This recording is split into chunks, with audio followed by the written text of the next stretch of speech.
Quand l'argent meurt, il ne disparaît pas, il se multiplie. Des pays entiers ont vu un salaire devenir poussière entre le matin et le soir. Le plus étrange, c'est que certaines monnaies ont continué à acheter du pain après leur propre enterrement.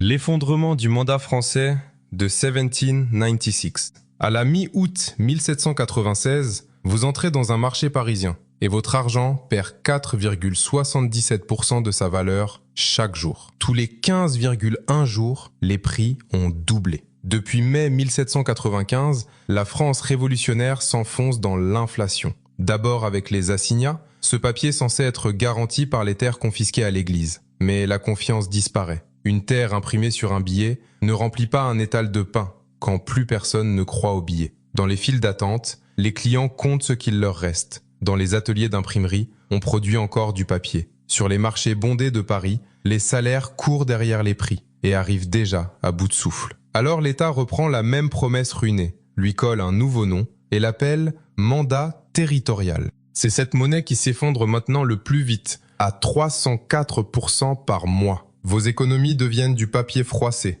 éparpillé au sol. Dans les mains, les billets ne pèsent presque plus rien. Sur la table, le porte-monnaie est vide. En novembre 1796, la sortie est brutale. La France déclare que votre pile de mandat ne vaut plus qu'1% de sa valeur inscrite. L'État appelle ça une clôture. Vous appelez ça 99% envolé.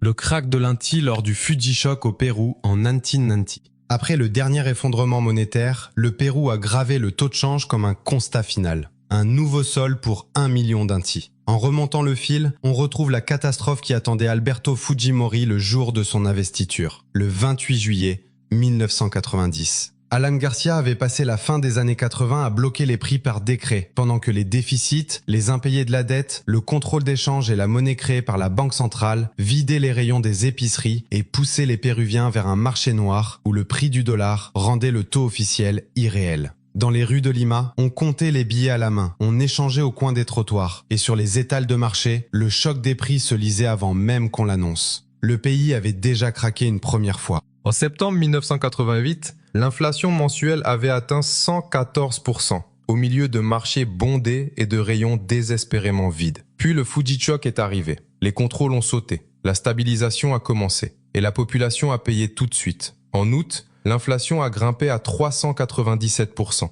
Les prix doublaient tous les 13,1 jours. 1000 Inti devenaient presque 5000 en un mois. Et le grand livre s'est refermé sur une pièce de nouveau sol, face à 1 million d'Inti devenus sans valeur. L'effondrement du won sur le marché du riz en Corée du Nord en 2009. À Yesan, en décembre 2009, le régime fait exploser sa propre monnaie. Une réforme monétaire confiscatoire efface les anciens soldes en won, limite les échanges, puis présente le nouveau won comme le retour de l'ordre. Mais le marché répond plus vite que l'État. À Pyongyang, à Sinuiju et à Yesan, les statistiques officielles ne disent plus rien. Alors le vrai diagnostic se lit ailleurs, dans les taux de change du marché noir et dans le prix du riz. Au début du mois de mars 2010, les données sur les devises étrangères indiquent une inflation mensuelle de 446%. Les prix doublent tous les 11.8 days. Le riz réagit le premier, avec un pic à la mi-janvier de 348% par mois. On ne perd pas seulement du pouvoir d'achat, on perd des repas. À la mi-janvier 2011, la leçon est gravée dans les esprits. Les gens font confiance au riz, au yuan chinois et au dollar des États-Unis. Le won, lui, n'est plus qu'un papier avec un portrait, sans aucune autorité. L'hyperinflation importée du papier-marque à Danzig en 1923. Quand la monnaie d'un État vaut moins que du riz, que se passe-t-il quand une ville importe l'effondrement d'un autre pays par traité et par commerce? À Danzig, ville libre devenue aujourd'hui Gdansk en Pologne, un port protégé par la Société des Nations se trouvait en plein dans l'onde de choc monétaire allemande. De août 1922 à la mi-octobre 1923, Danzig a gardé le papier-marque allemand en circulation au lieu de partir avec une vraie monnaie nationale. La crise était donc déjà dans les caisses, sur les étals, aux guichets abandonnés et jusque dans les files devant les marchés où les prix changeaient plus vite que les gens ne pouvaient payer. Le point le plus violent arrive en septembre 1923. L'inflation mensuelle atteint 2440%, soit 11,4% par jour, avec des prix qui doublent tous les 6,52 jours. Comme dans l'Allemagne de Weimar, les billets de Papiermark s'empilent, se transportent en brouette et ne rassurent plus personne devant des rayons de plus en plus vides. Danzig s'échappe avant le pic allemand d'octobre en adoptant le Gulden de Danzig, frappé en pièces et pensé comme une rupture nette. Le magazine Time rapporte alors 100 Ehlers pour 1 Gulden et 180 millions de Gulden autorisés. Mais l'effondrement suivant va faire passer même une monnaie neuve pour un simple reçu provisoire.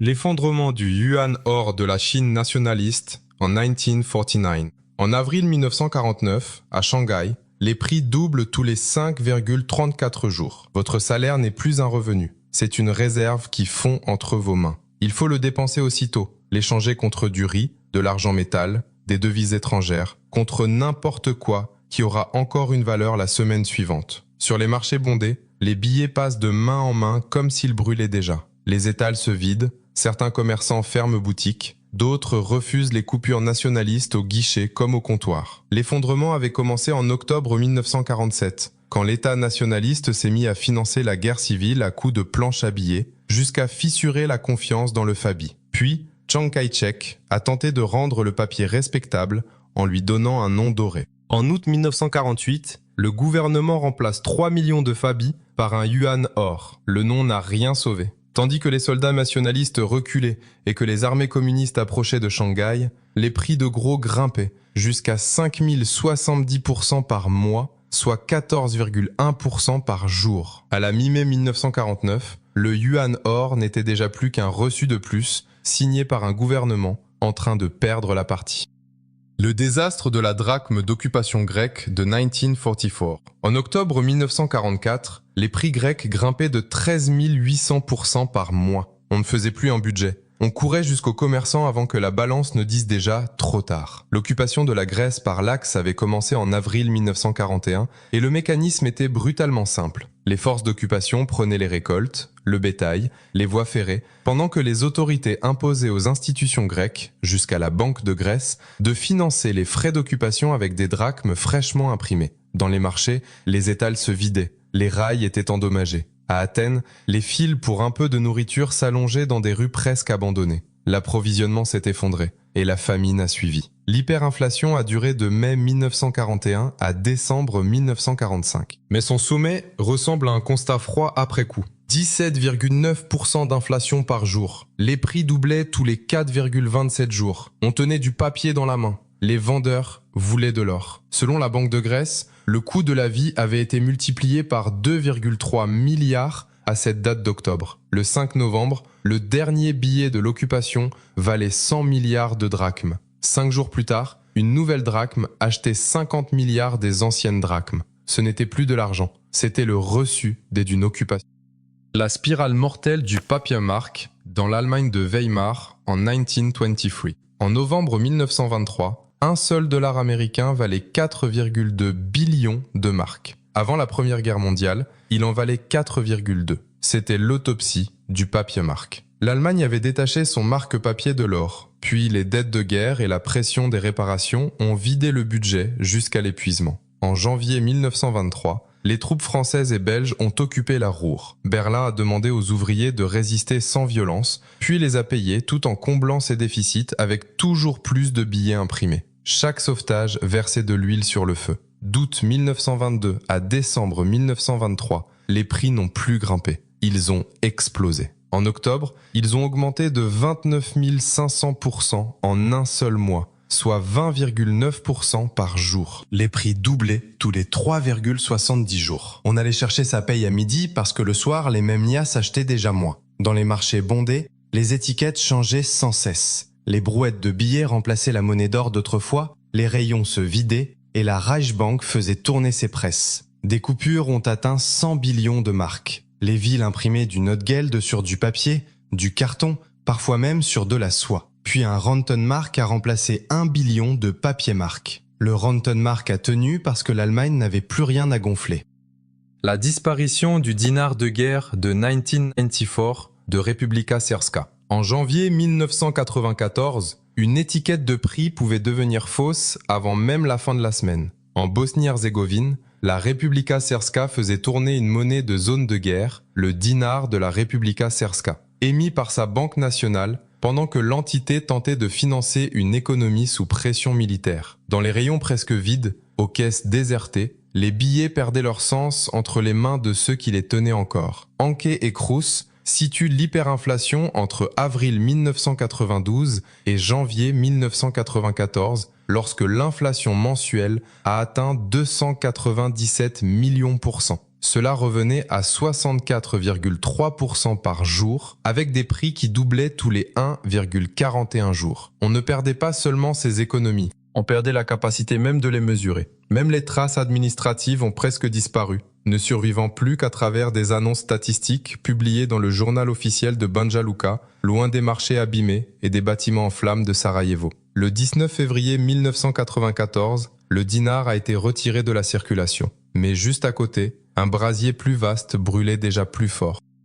L'effondrement des 100 milliards de dinars de la Yougoslavie en 1994. Pire encore, vous êtes sur un marché de rue à Belgrade, une liasse épaisse de billets dans la main, et le vendeur refait déjà son calcul avant même que vous ayez fini de compter. D'avril 1992 à janvier 1994, le dinar yougoslave s'est effondré sur fond d'éclatement du pays, de sanctions, de dépenses de guerre, de pénuries et d'un budget d'État nourri par la planche à billets. En janvier 1994, l'inflation a atteint 313 millions % par mois. Les prix grimpaient de 64,6% par jour, doublant tous les 1,41 jours, assez vite pour transformer la paix de la veille en preuve d'un échec. Dans les magasins serbes des années 90, les rayons vides disaient déjà tout, pendant que les portefeuilles se vidaient sur les comptoirs. La Banque nationale a répondu avec des billets de 10 milliards, 50 milliards, 100 milliards, puis, en 1993, 500 milliards de dinars. Pendant ce temps, le vrai commerce se réfugiait dans les espèces en Deutschmark. Dragoslav Avramovic, économiste yougoslave,